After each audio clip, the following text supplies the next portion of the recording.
It's 7 o'clock and I would like to start the meeting.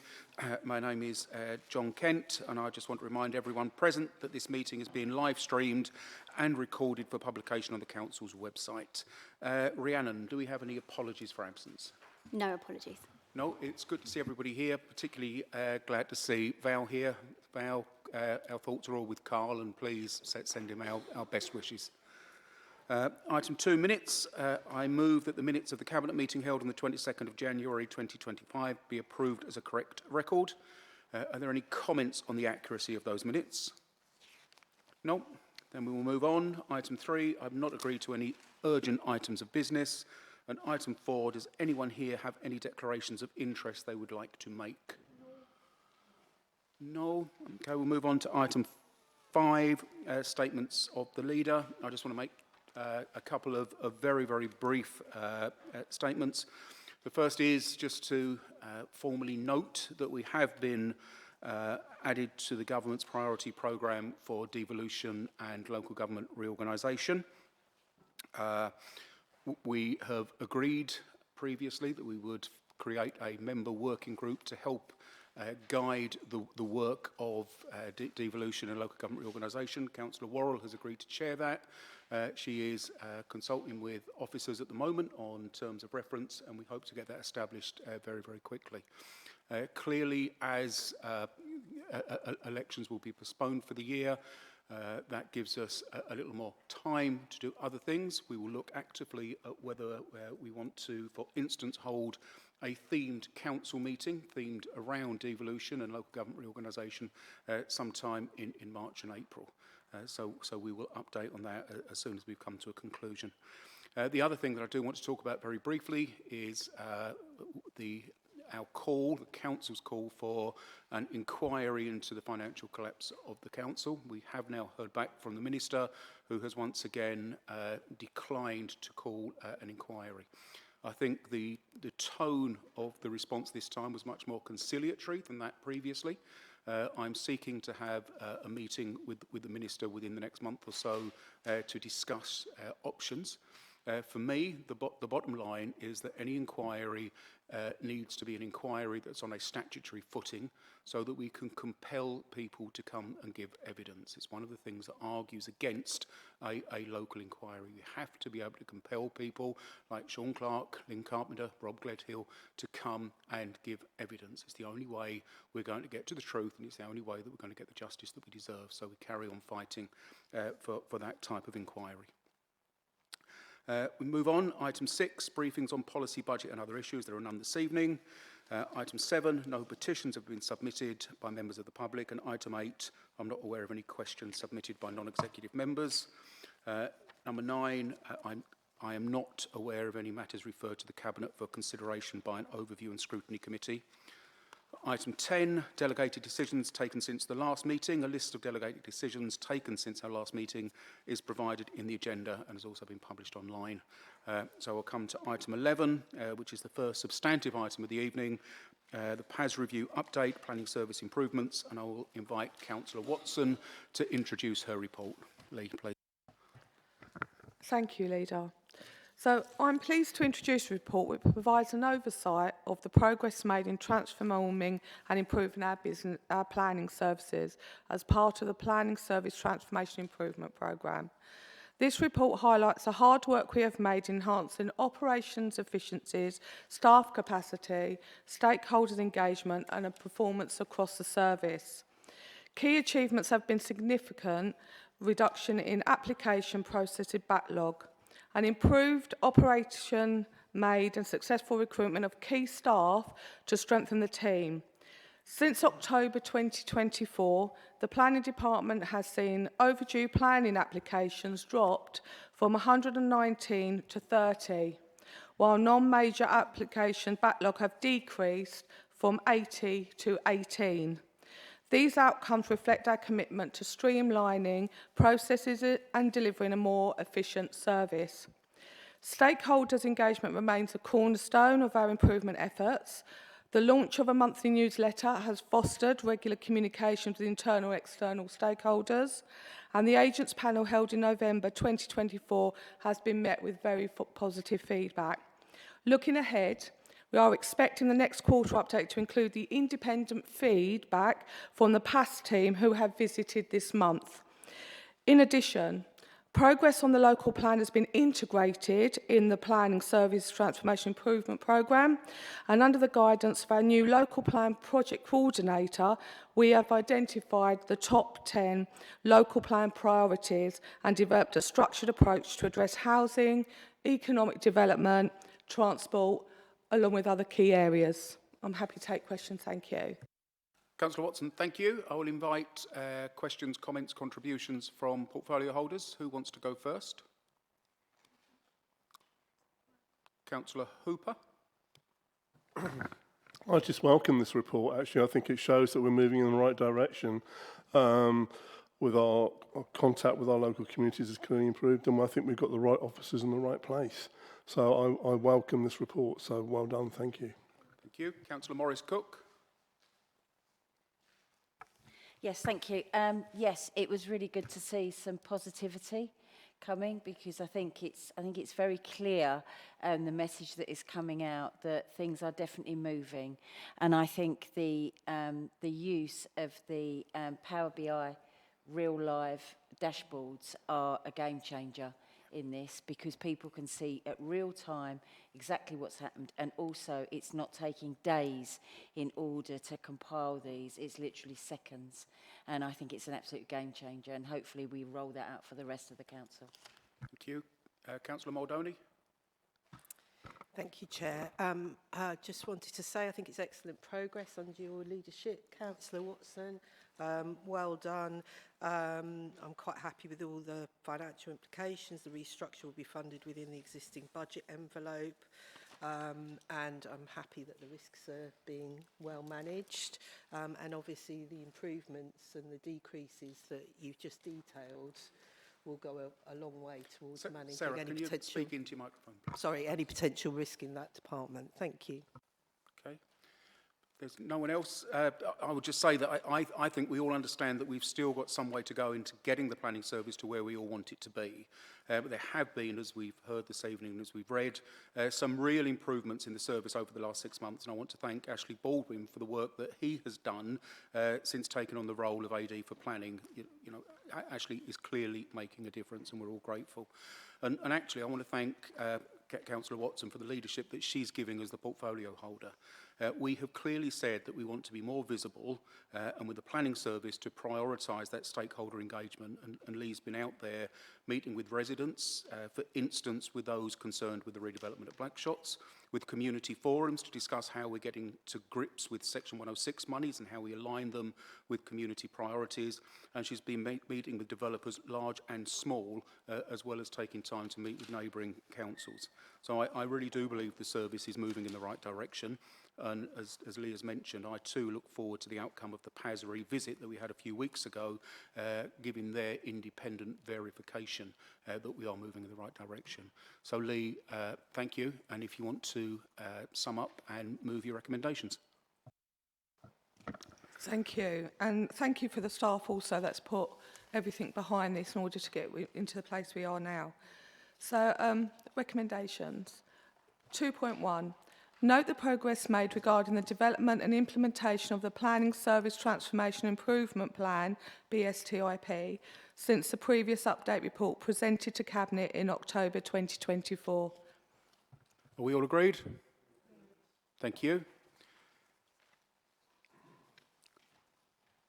Moving on to item 12, Planning Development Management Performance, and I will again invite Councillor Watson to introduce her report. Thank you, Leader. The Planning Development Management Performance Report provides a comprehensive review of the planning team's achievement and challenges across the Council from 2015 to 2024. The report shows our commitment to transparency, data-driven decision-making and to continuous improvement in the service delivery. Key highlights in the report include a successful transition to the new Power BI dashboard, which provides real-time data updates up to 8 times a day. This has significant enhanced transparency and allows for more efficient monitoring of key performance targets. The report also outlines notable improvements in planning application processes. We know that the use of extension of time has historically been used on minor household application, and the team has been working hard to reduce this. The department has consistently exceeded the national statutory threshold for other applications and demonstrates strong performance across various categories. The motion approved by the Council for the comprehensive review of management achievements since 2015 is a commitment to continuous improvement. Though detailed analysis and benchmarking, this report aims to provide valuable insight into the progress and areas for further development. Councillor Watson, thank you. I'll open up for questions and comments and start with Councillor Morris-Cook. Thank you. Yes, I think it actually made very interesting reading, to be honest, and reading through it. And, you know, I do welcome this because I think it does give a lot of clarity. Something that I was really quite surprised at, I think is a word I'd use, is knowing that the Conservatives are constantly talking about protecting Greenbelt, protecting Greenbelt. Since 2015-16, the number of applications that have been overturned against officers' advice in favour of the applicant has been 17. All were Greenbelt. So I find that quite astounding. I also find it quite astounding that there is one particular developer whose name does keep popping up and has done 4 times in that, which was the Iceni. I don't see any other repetitive developer that's coming through. Not that I'm saying there was anything untoward there. I wouldn't dream of it.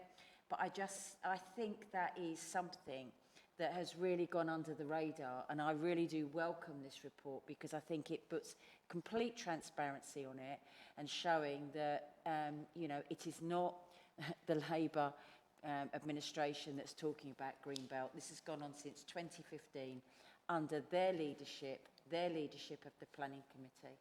17 times against officers' advice, all Greenbelt. Outrageous. Thank you. Any further contributions? No? Lee, if you want to sum up and move your recommendations. Thank you, Leader. Thank you, Councillor Morris-Cook. I'm also like to please say that the Planning Committee this year has been absolutely brilliant, and they've really been on a training expedition as well, so they're having different training on different things. So moving forward to the recommendations. 2.1, to note the findings of the report on the performance of Thurrock Council Planning Department covering the period from 2015 up until November 2024, including the analysis of applications received, those dealt with by delegation, those progressed to committee, and those passed or rejected contrary to office recommendations. Is that agreed? And 2.2, to note the content of the raw data contained in Appendix A. Is that agreed? 2.3, to agree the contents of this report as response to the motion set out at paragraph 1.2 of this report. Thank you. Are we all agreed? Thank you.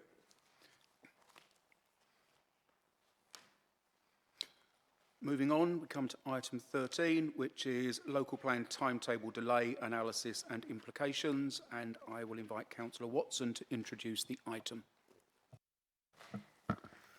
Thank you, Leader. My last report responds to the 2 motions raised during the extraordinary full council regarding delays in the Thurrock local plan. This report provides an in-depth review of progress, recommendations and consequence of revisiting the local plan timetable, ensuring compliance with statutory duties whilst addressing financial and operational challenges. Firstly, I need to be crystal clear. The local plan has not been withdrawn, as suggested by Councillor Jeffries in the full council. The local plan has been delayed for the following reasons. The Santec review identified 50 key recommendations to mitigate the 50 failures to take forward the local plan. They highlighted the critical need for a consultation period of approximately 12 months in order to address these key failures. This period will allow to strengthen the evidence base, address resourcing requirements, ensure the local plan is robust ahead of its adoption. The report also examines the financial implications of extending the timetable, with additional 1.28 million required to manage the 15-month delay and complete the necessary works. This funding will be critical in 28-29 funding to ensure that we have sound plan instead of the one we currently have that could lead to a failure examination of our plan, which would potentially put us into another intervention. A contributing factor of the delay is the ongoing uncertainty around the decision on the Lower Thames crossing, as we know, which impacts the local plan timeline and also the council's statutory obligation. Make no mistake, Leader, we are rescuing this local plan, giving us a robust and clear local plan. This borough should have not been put in the position it currently finds itself in due to the 8 years of waste where the previous administration sat on their hands and done absolutely nothing. Thank you. Councillor Watson, thank you. I'll invite contributions. Councillor Worrell. Thank you. I'd like to start off by saying that despite all of the political grandstanding, I think that the chamber is pretty empty of Conservatives here tonight, but I'm sure that we'll be hearing it again in full council. But it just goes to show you that when it comes down to doing the work and coming to the right committees where they can force some change and have a real opinion, that they've chose not to be here tonight. But what I do is I welcome the fact that you were brave enough to delay this and that it did happen, because it was the right decision to do. Because I sat in those briefings on the local plan, and I don't think that there's many of us that went to those briefings that actually thought that that local plan ever had any legs for it to succeed. And what we cannot afford to do is have this fail and have anything forced on us about where we build and what we build and where we build it. So I absolutely welcome, and the hard work that you and your team are absolutely doing to bring this back round. So I absolutely applaud the work that you're doing and that the planning team are doing, and all those that sit on the planning committee, you know, making the right decisions for Thurrock and not being afraid to make the right decisions, even if it offends other people. So I just say well done to you, and we look forward to seeing a plan that's fit for purpose from a council that said we will listen and we will work with our residents. So well done, Councillor Watson. Councillor Hooper. Yes, thank you, Leader. Yes, I welcome the report today. I thank Councillor Watson and officers for the work they're doing. There are 50 areas clearly that still need work. My only concern would be is a bit of detail on kind of timelines to achieve some of these things. We're already running behind, in my view, because of the last administration. And I think what I would like to see is a project plan or timelines for particular objectives set around those 50 areas, so which would help us monitor the progress, because I believe we're going to be reviewing this quarterly at Cabinet. Anybody else? No? Councillor Mordoni. I want to echo what my colleagues have said about the amount of sheer hard work that has gone into this under your leadership and from the department and from yourself, Councillor Watson. I mean, obviously, we didn't want to have to delay the local plan. We've waited long enough for it, but I can't see how there was any other decision that could be made. I think the decision to delay was right. We have to fix those problems before we go forward. Obviously, there has been a cost implication from that, another legacy issue from the previous administration, but to have continued would have compounded those financial losses and made them much, much worse. So I thank you, Councillor Watson, for all the work that you've done on this and for getting this into a shape to move forward. Thank you. Okay, I've seen nobody else indicate. I'd echo much of what's been said, and I too welcome this report. It is absolutely essential that we have a robust, defendable local plan, and the lack of progress that we've seen over the last 8 or 9 years is simply shocking. As has been said, this is another legacy issue that we're having to pick up and put right. Such was the lack of grip and leadership around the production of a robust local plan that the Stantec review that was commissioned to give that independent view of the competence of the local plan proposals identified 50 areas where the plan was failing. They included things like lack of strategies covering climate change, social infrastructure, green-blue infrastructure or open space, cultural heritage and the River Thames. The issues and options work was of limited value for moving the council forward from the core strategy. Health and wellbeing issues and topics were not given much prominence and now must respond to current policy and will need much further development. And the 4 design principles appear that the importance of housing and employment growth and design were just totally omitted. You know, that's just a selection of some of those failings that are identified by the independent review. I think Councillor Watson, you summed it up pretty well. Far from withdrawing the local plan, we're rescuing it. If you want to sum up and move your recommendations. Thank you, Leader. Councillor Hooper, I totally take your point. And I think it would be a good idea to put that together, so leave that with me and I will have that conversation. So, can we move to recommendations, please? 2.1. Note the progress made regarding the preparation of the Thurrock local plan based on the 50 recommendations outlined in the Stantec local plan review report, Appendix A. Are we all agreed? 2.2. Note the implications of the extended timetable. Are we agreed? To agree the context of this report as response to the motion set out at paragraph 1.2 and 1.3 of this report. And again, are we all agreed? Thank you. Moving on to item, item 14, adoption of Thurrock local cycling and walking infrastructure plan, and I will invite Councillor Holloway to introduce her report.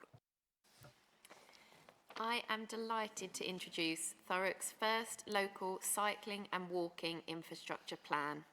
It will strategically develop projects with a strategic approach to increase walking and cycling levels through infrastructure improvements. In the Department for Transport's latest cycling and walking investment strategy, they have set out an ambition of 50% of all short journeys to be undertaken by foot or by cycling, and to enable this requires investment and enhancements in active travel infrastructure. Since 2020, the Department for Transport and Active Travel England have made significant amount of capital and revenue funding available to local authorities to improve walking and recycling.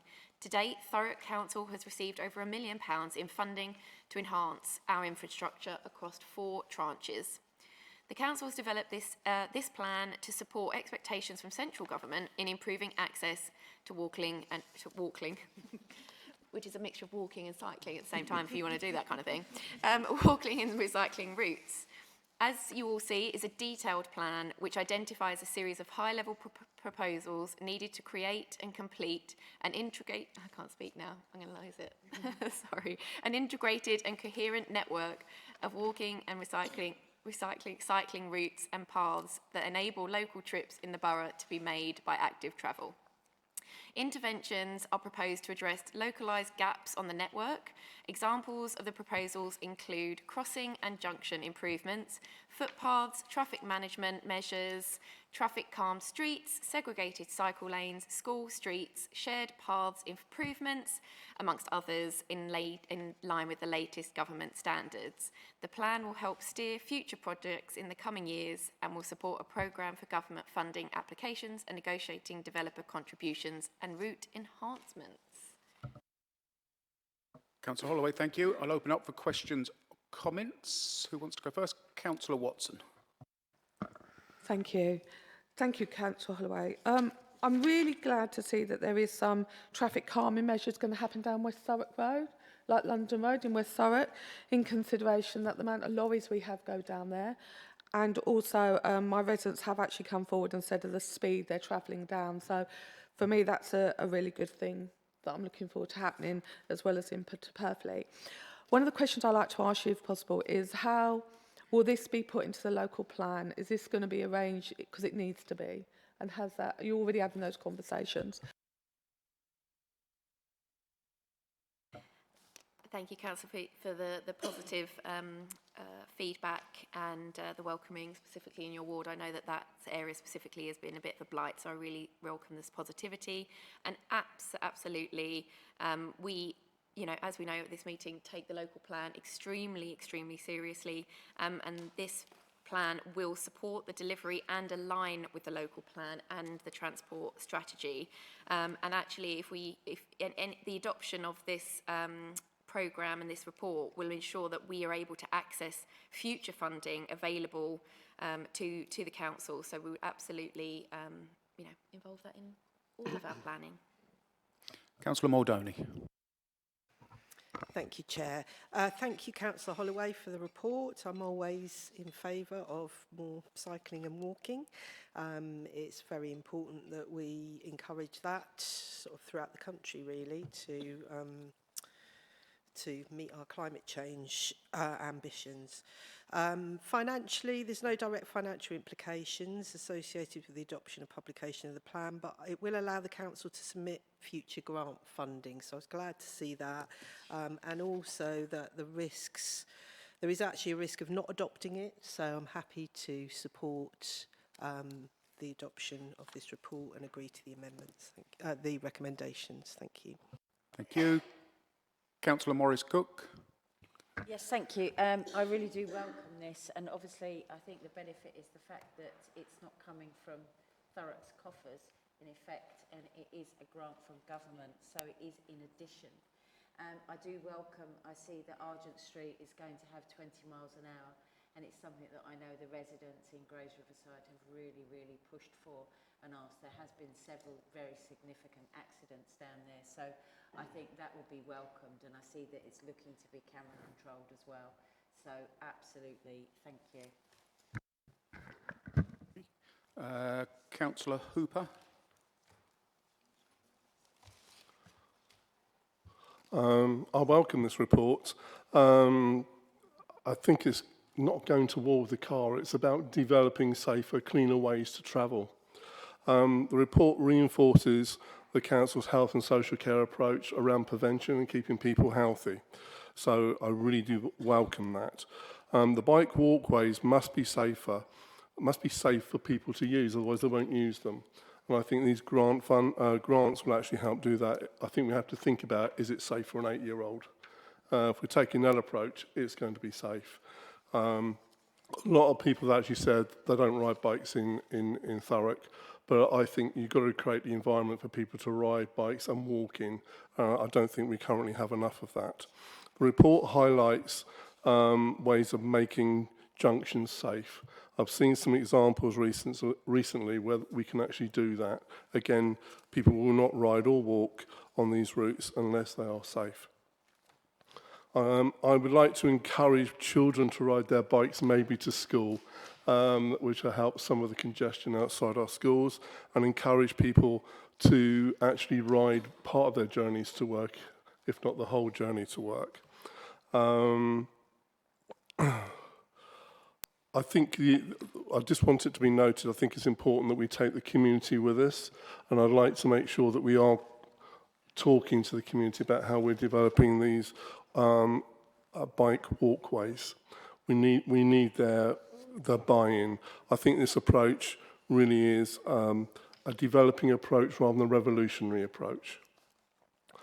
I would like to see, as we go forward, maybe a proper bike map with routes, like a little bit like the tube maps, that we got a yellow route and a red route.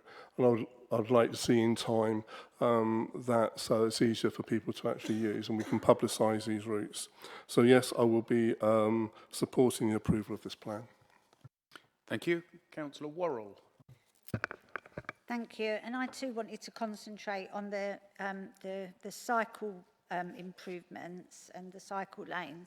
Anything that we can do to get people out of the car on their feet, you know, and walking about can only be a good thing, and on their bikes. So I just wanted to know maybe how you did consult with the residents on this, and how and to ensure that any future projects that come forward are fully consulted with, because, you know, one of the things that we did promise was that we would be more open and transparent in the way that we engaged our residents on decisions that affected them right across Thurrock. And so I just wondered what plans you have for how we did it and how you'll be doing that in the future. Councillor Hartstein.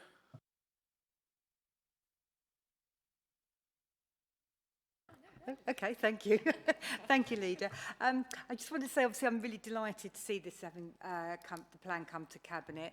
I'm delighted to see so many of the proposed features, and obviously very selfishly within my ward of Trafford and North Stifford, to see so many of the areas coming up, and in particular some of the ones that we see having come up over and over again, being raised to us as ward councillors.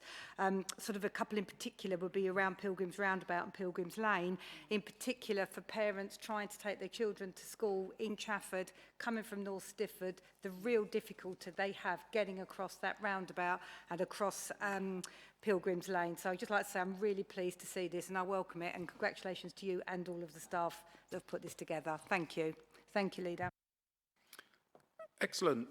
Councillor Holloway, thank you. I really do welcome the progress that's being made towards an LC whip, as we call them. It's really important that we do have an infrastructure plan.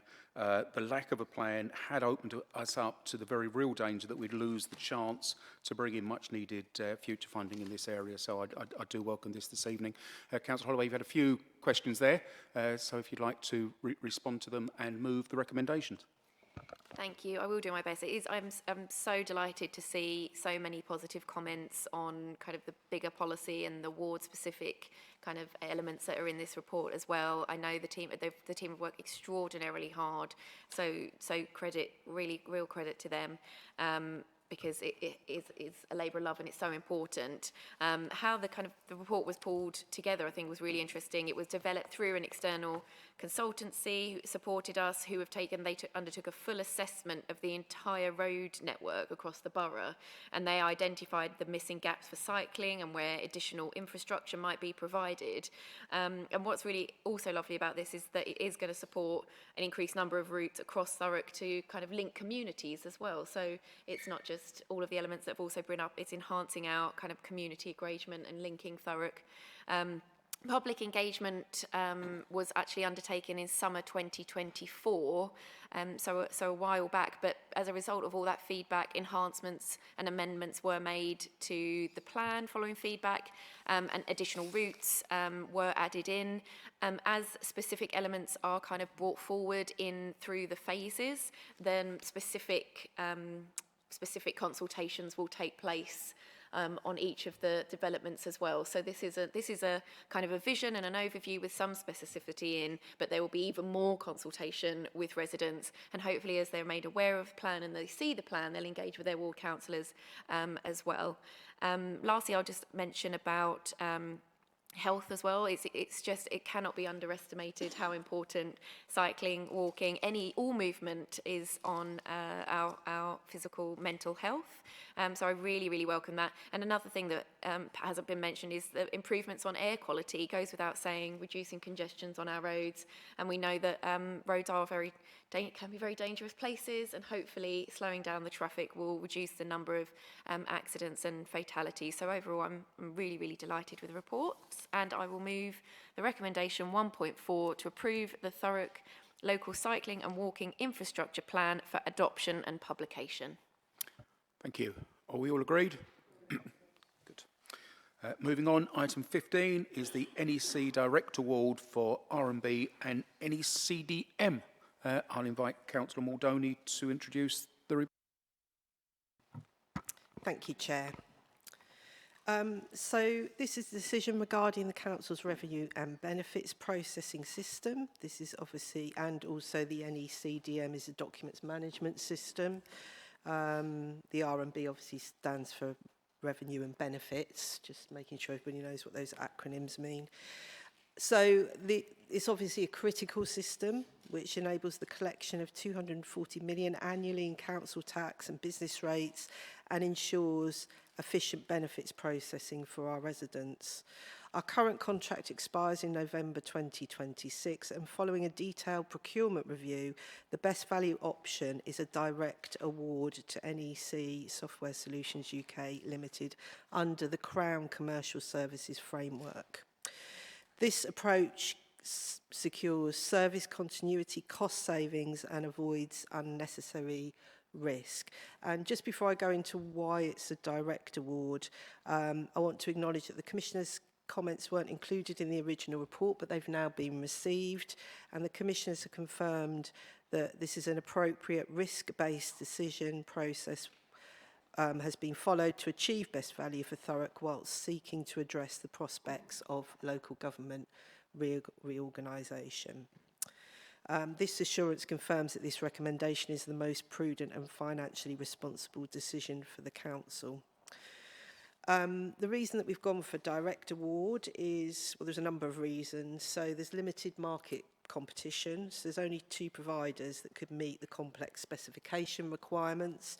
The other provider, from the one that we're already using, has never engaged with us in the past in any procurement exercises. So the idea of going through a full procurement exercise, particularly with LGR now in the mix, just seemed cost prohibitive, and would transition to a new supplier is also disruptive if they were to have engaged and for us to have chosen them.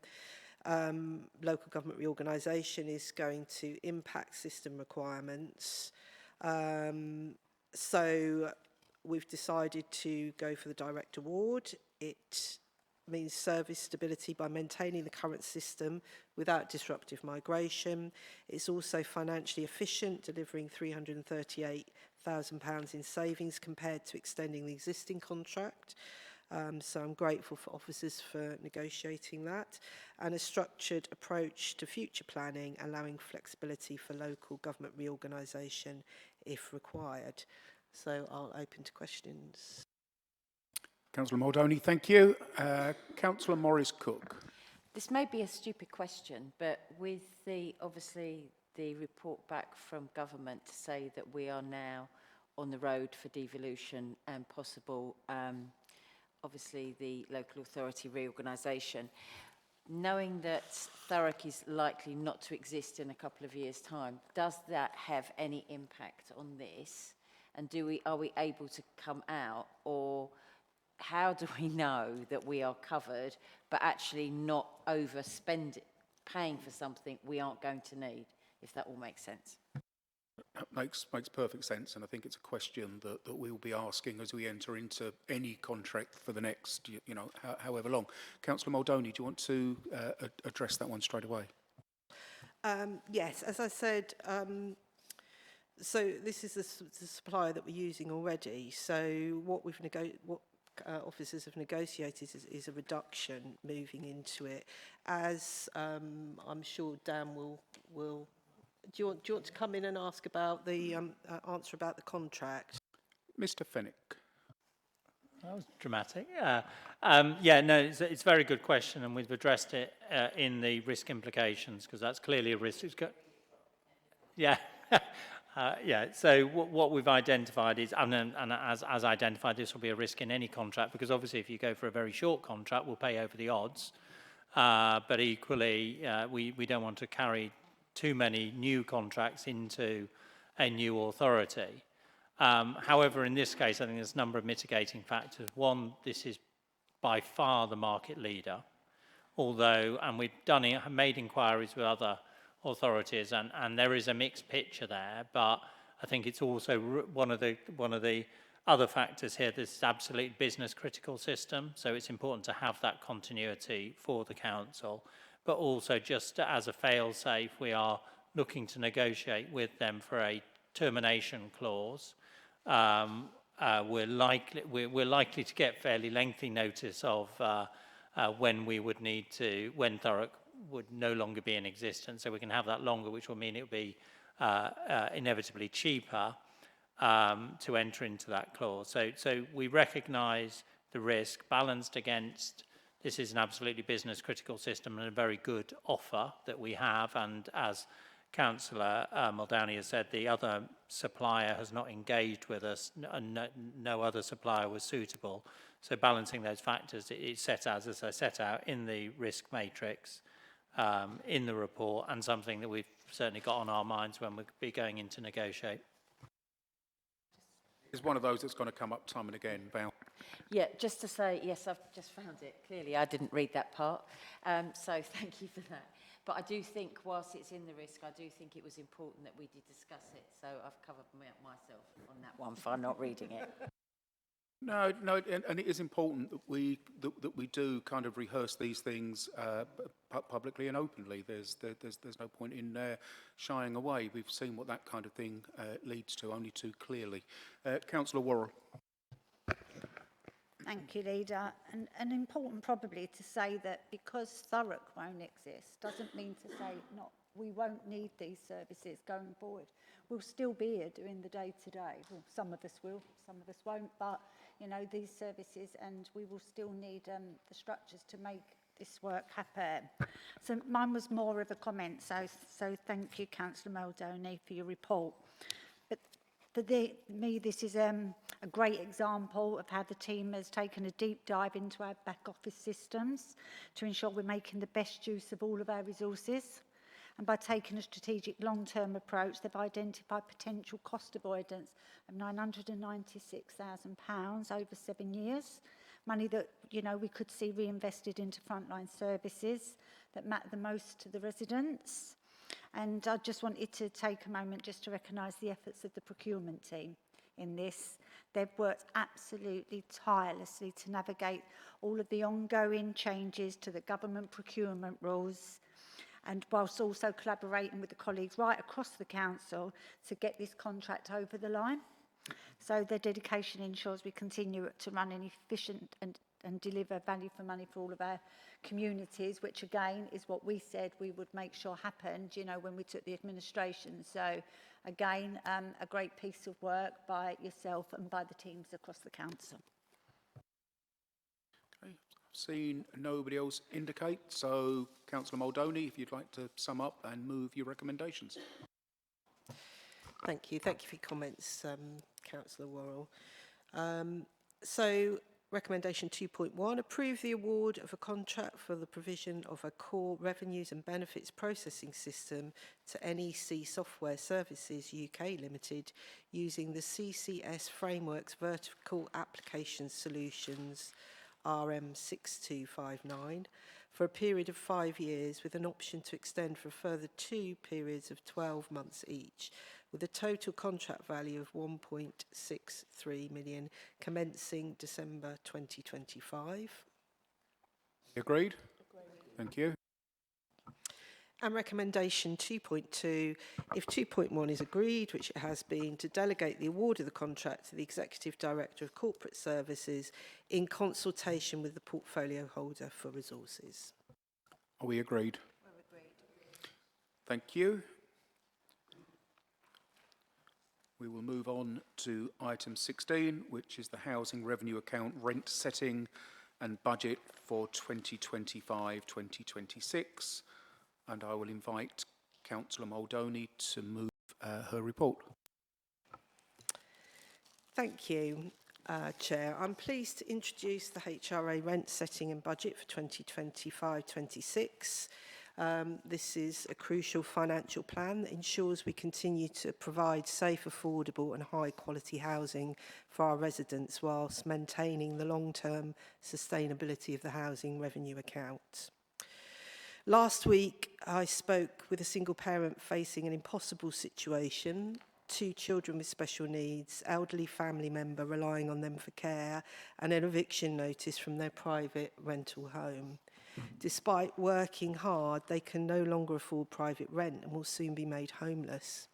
Sadly, their story is one of many, and it's our responsibility as a council to ensure that we have the resources to support those in need. All of us around the table will know about the enormous pressures that we've got on a temporary accommodation following the period that we had of very high inflation. the HRA is our most important tool in providing genuinely affordable homes, and we must ensure it remains financially sustainable and robust enough to withstand any future financial shocks. So obviously this is about rent setting, this report. This year there's a proposed increase in rents by 2.7%, and similarly for service charges. By way of contrast, last year's increase under the Conservatives was considerably more, at 7.7 for both rents and service charges, so a smaller increase this year, but however, absolutely essential to ensure we continue to meet rising costs while protecting affordability. Rent flexibility will also apply to new lets from April the 1st, 2025. So why this matters for our residents? This budget it's more about numbers. It's about making a real difference in the lives of our residents. Having a safe and secure home is so important for all kinds of, for our health, for our children's outcomes later in life, to be able to find and sustain work. It's the foundation to any family's or individual's life. So the rises that we're making will allow us to improve and expand our housing stock. Our Transforming Homes programme is directly informed by a stock condition survey, identifying the investment needed to modernise and maintain our current properties. So that's where some of this money goes. New consumer standards, which were introduced in April 2024, rightly demand higher standards for landlords, and this budget ensures that we can meet those requirements.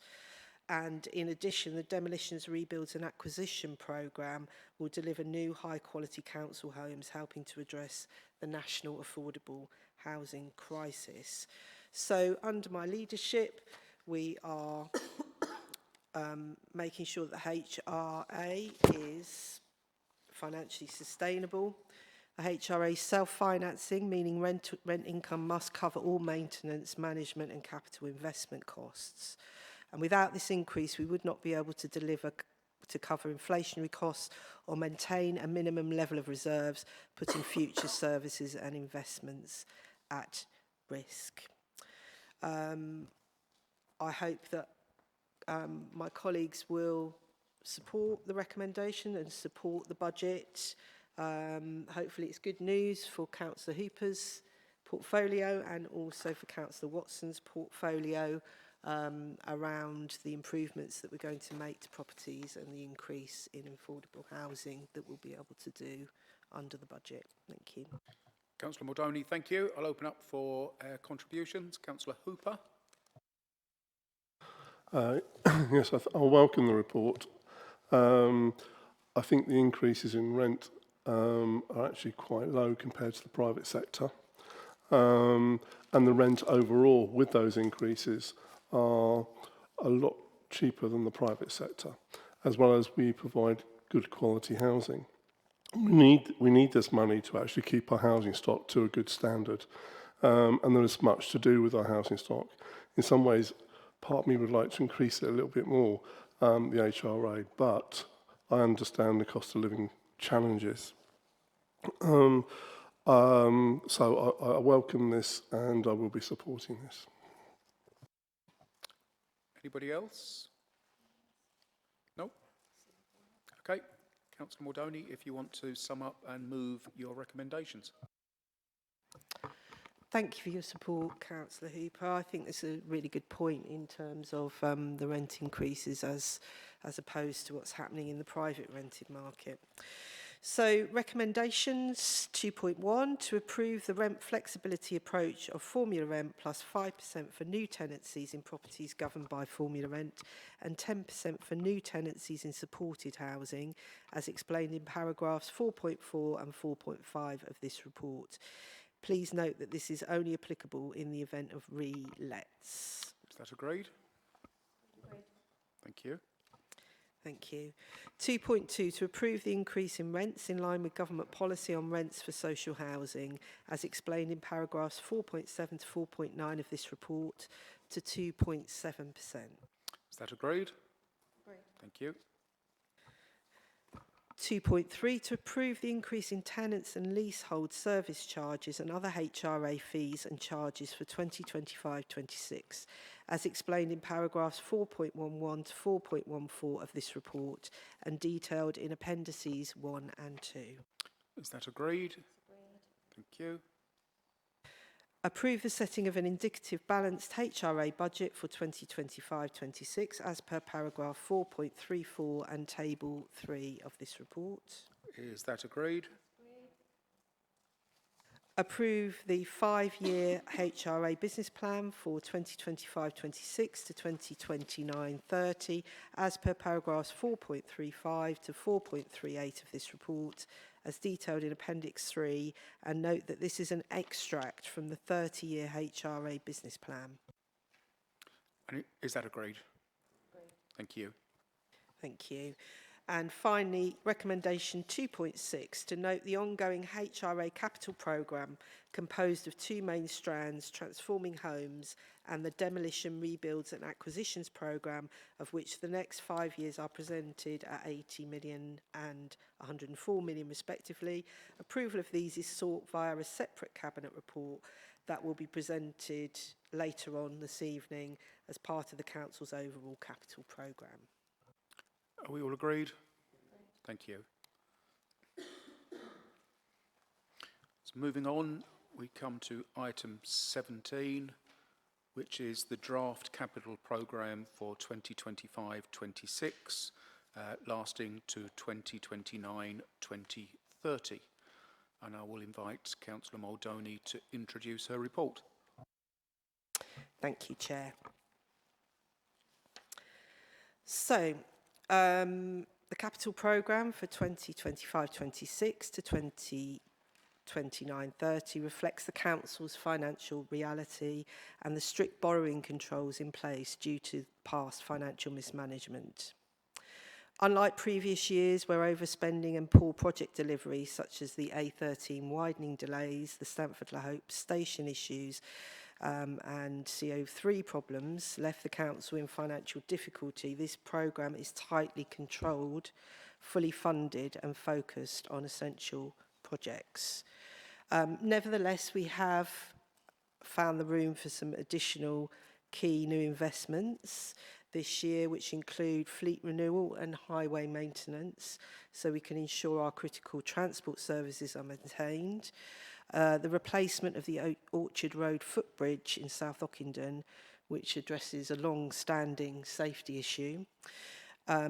It's been in a critical condition for quite some time now.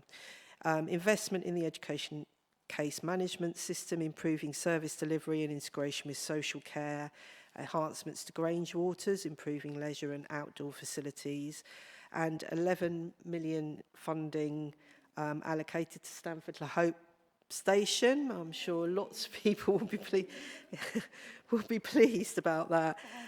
Ensuring this long overdue project finally moves forwards. In addition, we have some complex improvement works at the Thameside Complex, supporting community and cultural services. Just to say that under my leadership and under new financial governance arrangement, capital spending is now subject to much stricter controls, just to give members reassurance. So this includes robust business cases are required for all new projects, adhering to HM Treasury standards. There's much stronger oversight on project slippage, requiring full justification now for carrying budgets forward. Tighter project management and financial scrutiny, ensuring funds are only released when necessary and fully accounted for. So if there is, funds have been released and there is slippage, there will need to be a lot of justification for why that is carried on to the following year. This marks a significant departure from past capital mismanagement, delivering a more responsible, well-governed capital programme. Thank you. Sarah, thank you. I will open up for questions and comments. Councillor Watson. So, thank you, Leader. Sarah, thank you, because when I first come into this post, I made 2 commitments that I really wanted to get over the line. One was to unblock the Section 106, and the other one to do something with Stamford Le Hope Station. So, you've really made my day, so thank you so much to allocate 11 million. Hopefully that will start going somewhere. The other one that I'm really happy for is the footbridge. The footbridge went to planning 2-3 years ago and nothing's happened, and it is unsafe. So once again, I'm really pleased to see those 2, and even though I'm not well, you've made me very happy tonight. Thanks. Councillor Morris Cook. Yes, just to say, you know, being totally selfish in my portfolio, thank you very much for the Thames side. It is important, you know, it's something that everybody, we know with little doubt that 90% of residents do support the Thames side, and it really does show our ongoing commitment to support the Thames side as a building going forward to carry out the survey that's much needed. So thank you. Anybody else? No? I've just got to say that this really isn't where any of us want to be. It's kind of incredibly frustrating that we have a capital programme that is just so much more limited than any of us would like it to be. It just doesn't show the breadth of our ambition, but it is just a realistic reflection of where we are as a council and the dire state of the council's finances. We shouldn't, however, lose sight of the fact that we are now looking to invest over £300 million in some essential projects over the next 5 years. We've heard members speak about them.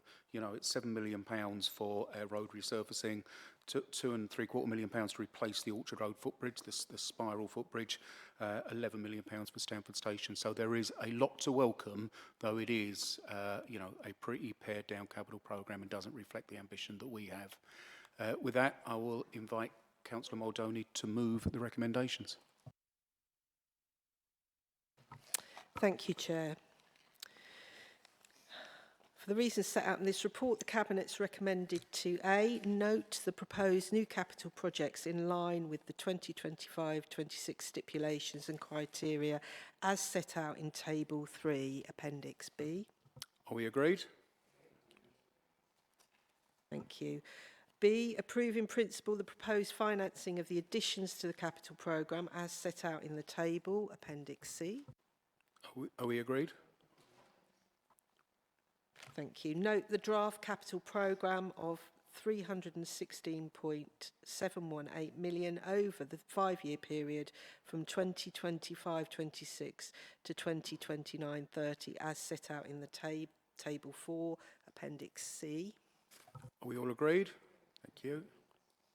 And finally, D, approve the implementation of the governance improvements section, paragraphs 4.5. Are we all agreed? Thank you. We move on to item 18, which is the annual Treasury Management Strategy Statement for 2025-2026. And I will invite Councillor Muldowney to introduce her report. Thank you. The finance marathon continues. Today I present the Treasury Management Strategy for 2025-26, a report that marks a significant step forwards in restoring Thurrock Council's financial stability. This strategy reflects the lessons learnt from the past and the substantial improvements we've made to ensure that the failures of previous administrations can never happen again. We can't discuss Treasury management without acknowledging the devastating financial mismanagement that led to government intervention. The Best Value Inspection report revealed a reckless and unsustainable approach to borrowing and investment, which resulted in over 1.3 billion in borrowing, much of it short-term and high risk. Speculative investments with no effective risk assessment leading to catastrophic losses, opaque decision-making where borrowing and investment strategies were hidden from proper scrutiny, and a 470 million in-year deficit, one of the worst financial crises in local government history. So this was just not just a case of poor financial management, it was a failure of governance, oversight and responsibility. When I took on the portfolio in May 2024, my priority was to work with commissioners, officers and members to bring back transparency, discipline and accountability, and to work towards embedding those again in the council so it became business as usual. So obviously we continue to focus on reducing debt and strengthening governance and oversight. All Treasury decisions are now subject to rigorous scrutiny. There are monthly Treasury management meetings and also decisions are scrutinised by Cabinet, the Finance Recovery Board and commissioners, as well as the appropriate overview and scrutiny committee. We're also looking at further work to support a new debt reduction strategy, ensuring that we move away from short-term borrowing and towards structured long-term debt repayment. So we're looking to build on the improvements that have been made and set a framework for prudent financial management over the next 5 years in this strategy. The key measures include approval of new prudential indicators, ensuring that borrowing and investments remain within responsible limits. Members might remember from the December meeting that we need a revised authorisation borrowing limit of 1.4 billion, which is correcting past miscalculations and ensuring we remain legally compliant.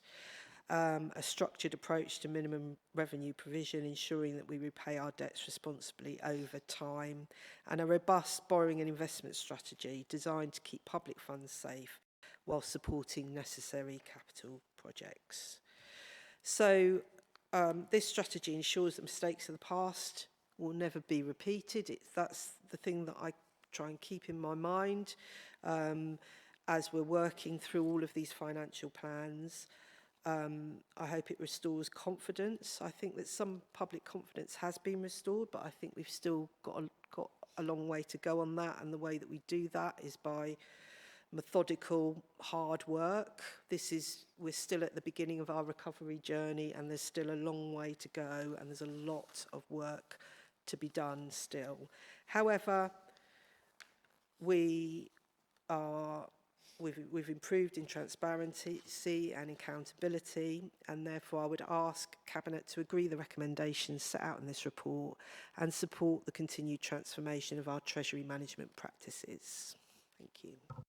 Thank you. I'll open up for contributions. Councillor Morris-Cook. Yes, thank you. I do think it's a really good report, and I do think there is really clear, and I think, you know, under your obviously stewardship with Dawn and her team, have worked and do work incredibly hard to really try and make sure that we are doing everything that we should be doing and making it clear and transparent.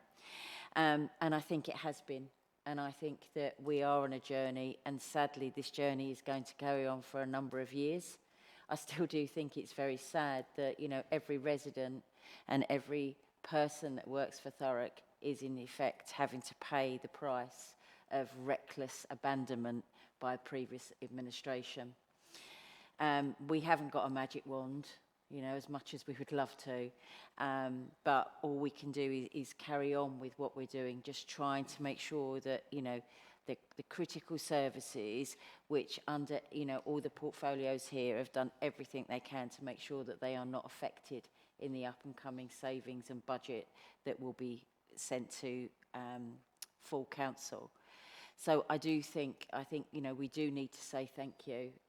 Dawn and her team, and obviously, you know, the work that you've put in has really helped us, put us on the right road for recovery, albeit it's a long and winding one. Thank you. Anybody else? No, I just want to echo what Val said. Actually, I mean, it's clear that that toxic Tory debt that we inherited continues to cripple the council. You know, debt level is now £867 million, and that will increase as we continue to rely on exceptional financial support just to set our budget and just to balance the books year in, year out. So, you know, we just have to acknowledge that next year we will spend £64 million on servicing that debt. That's not paying it down, that's not making a dent in it, that's merely servicing it. And that is just utterly, utterly unsustainable. Councillor Muldowney, I'll just ask one question. Can you give us some comfort and reassurance, I'll bring you back in, that the minimum revenue provision, which has caused us difficulties in the past, that the MRP plan for the next year is robust? Councillor Morris-Cook, you wanted to come back in. Yes, I do. And I think it within this report, and I'm sure it's within this report, that you do highlight that, you know, the great work that the government said that we no longer have to pay 1% above the borrowing is actually highlighted. And obviously, you know, we know how things, you know, Chinese whispers go through, and all of a sudden it becomes, you know, there's another 10 million available for Thurrock residents to pay and to utilise for their services. Can you just, and I can't remember, I think it's 3.4 million, 3 million that it's going to benefit us in. That is not additional money that is coming in, that's money we do not have to pay back. So in effect, I think it's really important that in this meeting it is absolutely clarified that is not additional money, that is money we do not have to pay back. It wasn't 10 million or the silly sums that we saw in some of the press and some of the Facebook posts that were being flaunted around. It is 3 million. It is not money we can use. It is money we do not have to pay back. Yeah, it's a point well made. You know, it's not the 10 million a year for services that some people have said. It's 3 million knocked off the capital direction, which is 3 million over 7 years, which is welcome. You know, it's welcome. As somebody says, every little helps. Councillor Muldowney, if you want to sum up, if you could give us some comfort on MRP and put your recommendations. The MRP policy has not changed this year, but it is due to be reviewed for 2026-27, and that will be first reported to the Financial Recovery Board, and then it will be reported through to Cabinet. So just to give you that comfort that it is correct, but I believe that there are changes. Well, there are minimal changes, but there are some tweaking that needs to be the basis for that review. So that is scheduled to happen in 2026-27. And coming back to Val's point, although I was going to deal with that under the next report, but it's fine. Yes, you're quite right. Yes, you're quite right. The government did, you're absolutely right, the government did abolish this ridiculous additional 1% penalty interest on the capitalisation directive part of our finances. So that means that we just don't have to pay that 3 million over the course of the mid-term financial strategy, or the 7-year mid-term financial strategy on that element. I don't understand why that penalty was there in the first place, because essentially it was a penalty that the government were charging themselves, you know, as it's on the money that they are giving us in order to balance our budget. So it's really good to note that actually Councillor Morris-Cook and sort of make a point of that, because it was quite a ridiculous situation, and I'm thankful to the new government that they actually rectified that very quickly. So, shall I move to the recommendations? Oh, I'd like to also add my thanks to staff, because I don't think our finance department could work any harder. The dedication and the commitment that they've shown this year has been absolutely exceptional, and I'm very, very thankful to to be backed by such a great team. So thank you all. So the recommendations, 2.1, the proposed Treasury Management Strategy and Prudential Indicators for 2025-26, 2026-27, 2027-28, 2028-29 and 2029-30 in 11.1, 12.4, 15.6, 15.8, 15.9, 16.16 and 17.2. That's agreed. Thank you. Thank you. 2.2, the proposed change in the authorised borrowing, the authorised limit 2024-25, which was mistakenly set to 1.4 billion, and the approval of the 1.4 billion authorised limit in 2025-26 and the following 4 years as set out in section 15.10. Are we agreed? Thank you. 2.3, the proposed MRP policy for 2025-26 is set out in section 13 and will be reviewed for 2026-27. Are we agreed? 2.4, the proposed borrowing strategy is set out in section 15. Are we all agreed? 2.5, the proposed investment policy is set out in section 16. Is the recommendation agreed? And 2.6, the actual prudential indicators for 2023-24 shown at Appendix A. And once again, are we all agreed? Thank you.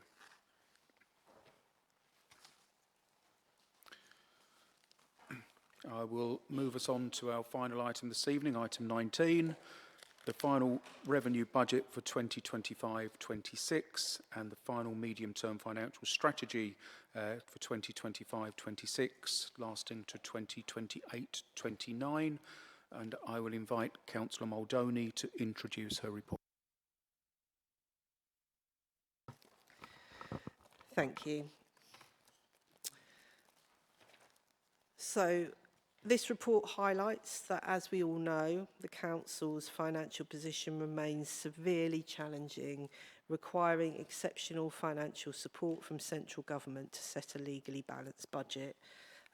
This isn't news to anyone, and we knew that we would need government support to set our budget this year and for many years to come. So the 2025-26 revenue budget is set at 240.7 million, including an operating budget of 176.4 million and treasury costs of 64.3 million. So the treasury costs are basically what we need to pay in order to service the debt. Therefore, capitalisation directive. This is the exceptional financial support, which is essentially a loan from government. It doesn't quite operate that way, but essentially that's what it is. Of 72.1 million is required to balance the 2025-26 budget. Aside from that, we are making good progress on all of our financial plans. With it, after Conservative council tax rises of 9.99% in 23-24 and 7.99% last year, the council tax rise this year will be the planned 4.99%. So I know there's been sort of some mischief online about higher council tax rises, so I just want to confirm that it will be 4.99%. This includes a 2% precept for adult social care, and council tax in Thurrock still remains the lowest in Essex even with this rise. Given that 6 other councils in financial difficulties have been given leave by government to raise their council tax above referendum rates from 7.5 to 10%, it's good news for Thurrock residents that we've managed to keep that rise at 4.99% this year. So as I said, good progress is being made with delivering this year's budget, 2024-25, which obviously we inherited from the previous administration. We remain committed to delivering a balanced budget, and although at the beginning of the year we had forecast an overspend, the early indicate it's been coming down. We saw that in Q2 monitoring, and the early indications from Q3 monitoring, which will be reported to Cabinet in March, but there is some detail in the report, show that the forecast pressure of 1.896 million is continuing to reduce. The pressures that we are feeling in the budget are nationally felt pressures, mainly in children's services and homelessness, and work is ongoing to contain those pressures within the agreed budget envelopes, and I want to thank staff for their cooperation. In fact, all directorates for their cooperation in managing the in-year pressures. So one of the big pieces of work that we've done this year under my leadership is that we've ensured the current pressures are reflected in the setting of next and future years' budgets, details of which by service area can be found in the Services Growth Appendix 4 of the report. Although we can never predict every new pressure that can arise, there's been deep departmental dives which have been going on all year. So it doesn't look as if there's a lot going on in finance, but it's a bit like a swan gliding along, but there's frantic paddling going on underneath the water. So there's been a lot of work with the departments to really drill down into budgets, and that's informed the budget setting process to really identify what the cost pressures are so that we can put the appropriate amount of growth into next year's budget. So that should mean that the budget envelopes reflect actual pressures much more accurately than they did in this year's budget, which obviously has been a challenge to deliver on budget, because maybe some of the growth, it wasn't anticipated, to be fair, but some of the growth sort of definitely wasn't there. We've also made good progress on delivering the budget savings we inherited from the previous administration of 19.866, and next year's budget savings of 18.2 million have been identified. And I want to say there was good scrutiny input from the overview and scrutiny committees. We had that big joint meeting. A scrutiny report was presented to December 2024 Cabinet, where the relevant Cabinet members formally responded to each of the recommendations. And it's a really good example of how pre-decision scrutiny should work, and I want to thank everybody who was involved in that process for their support. The autumn budget from the government saw some increases in grants from government. Social care grant increased by 2.3 million, which was very welcome, and that's been applied to fund growth for social care required in the 2025-6 budget. Domestic abuse safe accommodation grant has increased a little bit, and Children's Social Care Prevention Grant, which is a new grant to invest in the national rollout of family help, of 1 million. Core schools funding is also increasing by 2.3 billion nationally in 2024-25, including that should be next year, including a 1 billion increase in high needs funding for the costs of complex SEND and alternative provisions as part of the reforms to the system. Obviously, we all know there's big pressures in this area, and I know that Councillor Hartstein has been working with region to put forward our ask of government what we need in this area, and I also attended a round table of the Eastern region of portfolio holders for children's services and finance to feed into that report back to government. Extended producer responsibility payment under Councillor Holloway's portfolio is estimated at 3.59 million. So this is extra money to make sure that we are dealing with waste recycling more effectively. as this may come with additional financial implications that we're not yet aware of, we haven't actually built this into the MTFS as yet. So we're being ultra cautious. The only things that have actually been put into the MTFS are things that we are, well, you can never be completely assured of anything, but we have tested the assumptions under all of the budget, every item in the budget, and we're confident that our assumptions are sound. But obviously there can be extra pressures that come in. The extension of the Household Support Fund was also confirmed for a further year, and members are asked to approve the deployment of this through the Essential Living Fund in recommendation I.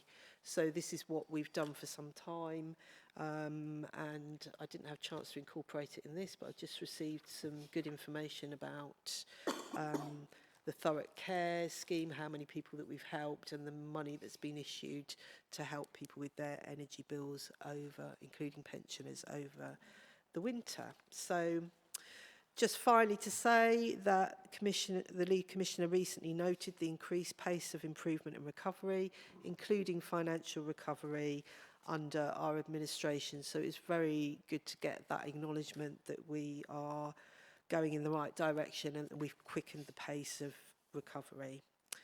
So I'm very grateful for that acknowledgement, but I must stress that the Council still has a very long road to travel to financial sustainability, and further hard work and difficult decisions will be needed. It's definitely a marathon and not a sprint, but within the plans we are delivering well on the Council's financial plans so far. Thank you. I will open up for contributions from portfolio holders. Councillor Worrell. Thanks, Sarah. You've done a tremendous amount of work, so thanks, and for a very detailed introduction to your report as well tonight. So whilst we see ourselves still in really difficult times, I mean, there's no getting away from it. You know, we're not anywhere near being as stable and, you know, back into any sort of credit in the council.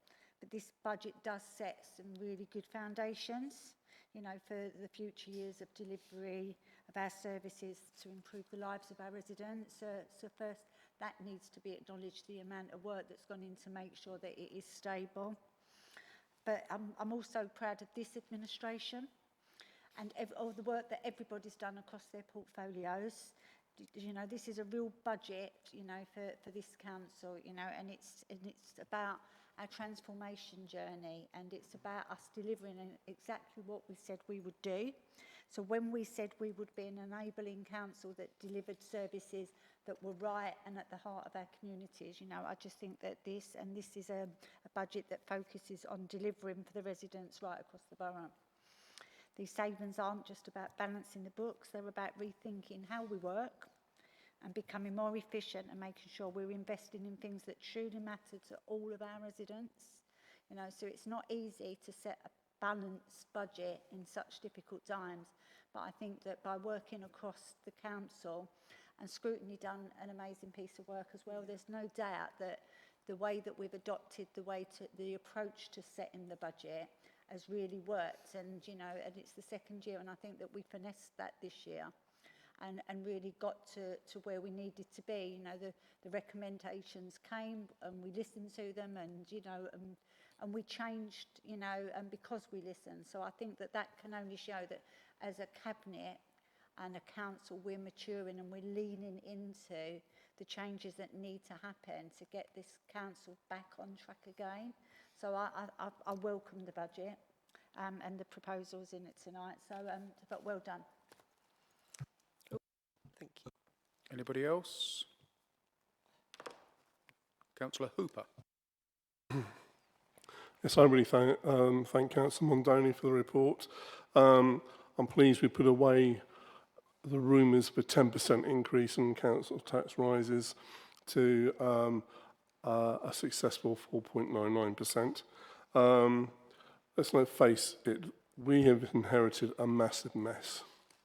I can't be the councillor I'd like to be, because of the financial implications we find ourselves in. But I'm pleased to hear that the Labour government have issued some grants, particularly around health and social care. I'd really like to thank portfolio holders for their work around actually trying to make budgets work. And I'd really like to thank the officers for the incredible amount of work they've actually put in to actually make our budgets work far better.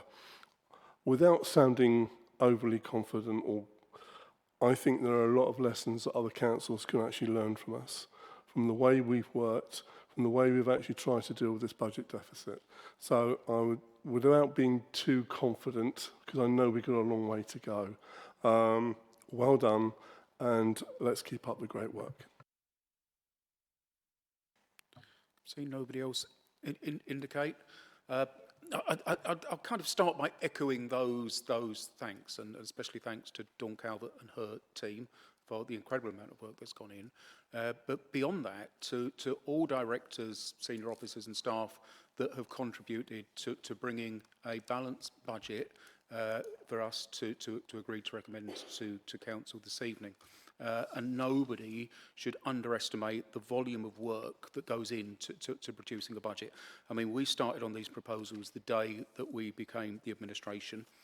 We've been determined, as Lynn has said, to reshape the way this council works, and in doing so to change the relationship, that fundamental relationship between the council, its residents, its businesses and its partners. And this budget is the first step in actually securing that for the long term. And I really do appreciate the many, many hours of work that's been undertaken by everyone around the Cabinet table today and from officers. Councillor Maldoni reshaping the resources of the Council, Councillor Worrell in working on how the Council needs to transform, Councillor Morris-Cook in leading the change in the way that we engage with and involve our communities, and Councillors Hartstein, Holloway, Hooper and Watson for the way that they've really led changes within children's, with adults and within place. It's genuinely making a difference. And as I think others have already said, I do want to thank the ONS committees for the constructive role they've played in shaping the budget that we've got before us this evening. I've got to say though, there is no amount of hard work, innovation, good leadership that will actually lessen the impact of the Council's crippling debts and the structural problems that we still have. Balancing the budget, reducing the debt, making the Council financially sustainable is a duty on each and every one of us. And I know that none of us came into public life to make cuts and to face some of the really, really tough decisions that culminate in this evening and Council in a couple of weeks' time. But that is the hand that we've been dealt. What we can do, and what I believe we have done in this budget, in the proposals before us this evening, is to stick with some core principles that uphold the values that we all share. And that is that our residents have to come first, and in coming first, that we do our very best to protect frontline services. That where we are making changes to services, that we minimise any adverse impacts of changes to services on the daily lives of our residents. And that we tackle waste and inefficiency in the Council, we streamline management and administration, and we reduce bureaucracy. That's what these budget proposals this evening represent. It's an honest, forthright and focused set of actions to reduce costs, to crack down on waste, to protect those things that matter most to our residents, and actually culminating in levying a council tax increase of 5%. You know, a really welcome contrast to the 8 and 10% of recent years and the 10% and 10% pluses that some other authorities across the country are having to recommend to their councils and impose on their residents. Thanks everybody for everything that everybody's done to get us to this position. And Sarah, I will invite you to sum up and to move the recommendations.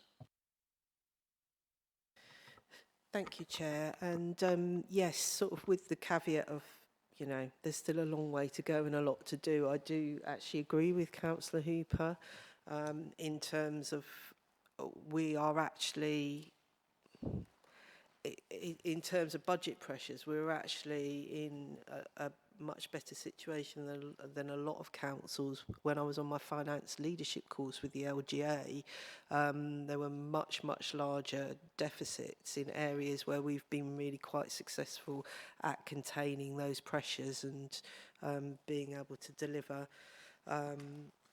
on the budget, in budget. So yes, that you're absolutely right, Councillor Kent, that has been a full team effort. And I think one of the real delights for me this year has been sort of working in partnership with the officers in my team and the other officers in the council. I think we do have a really, we have a really good SLT team, and also working with my colleagues across Cabinet and the support that everybody has given to achieve the present situation. So I thank you all for that.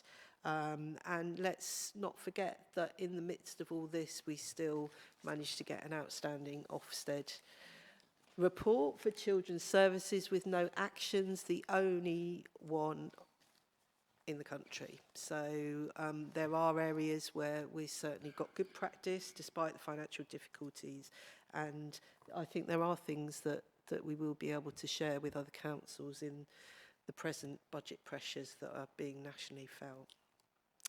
So moving to the recommendations. This report sets out, so Cabinet's requested to A, recommend the 2025-26 budget to Council for approval, being mindful of comments from the Corporate Overview and Scrutiny Committee to enable the Council tax for 2025-26 to be set. Appendix 2. Are we agreed? Thank you. B, recommend the Model Council Tax Resolution 2025-26 to Council for approval as set out in Appendix 9. Are we agreed? Recommend to Council that in accordance with Section 38 brackets 2 of the Local Government Finance Act 1992, the Chief Executive be instructed to place a notice in the local press of the amounts set under recommendation 2 above, with a period of 21 days following the Council's decision. Are we all agreed? D, approve the medium-term financial strategy 2025-26 to 2028-29 for referral to Council, Appendix 2. Is the recommendation agreed?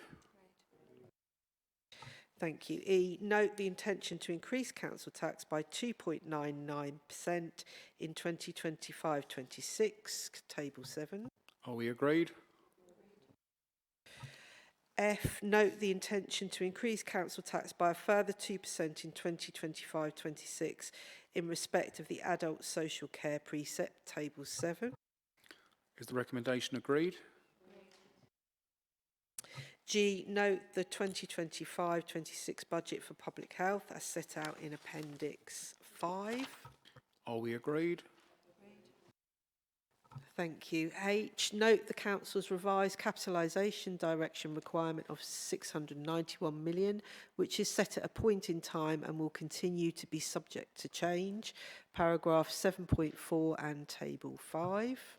Are we all agreed? I, to approve to continue with 100% deployment of the Household Support Fund through the Essential Living Fund, paragraph 5.1. Is the recommendation agreed? J, agree that Thurrock's 2025-26 early years funding formula be implemented as stated in paragraphs 8.7 to 8.13. This is consistent with previous decisions to maximise the funding rates that providers receive. Are we agreed? K, to approve the repurposing of the recurrent revenue contingency budget as detailed in paragraph 12.5. Are we agreed? And finally, L, recommend the 2025-26 Members' Allowance Scheme to Council for approval in Appendix 10. Are we agreed? Agreed. Thank you.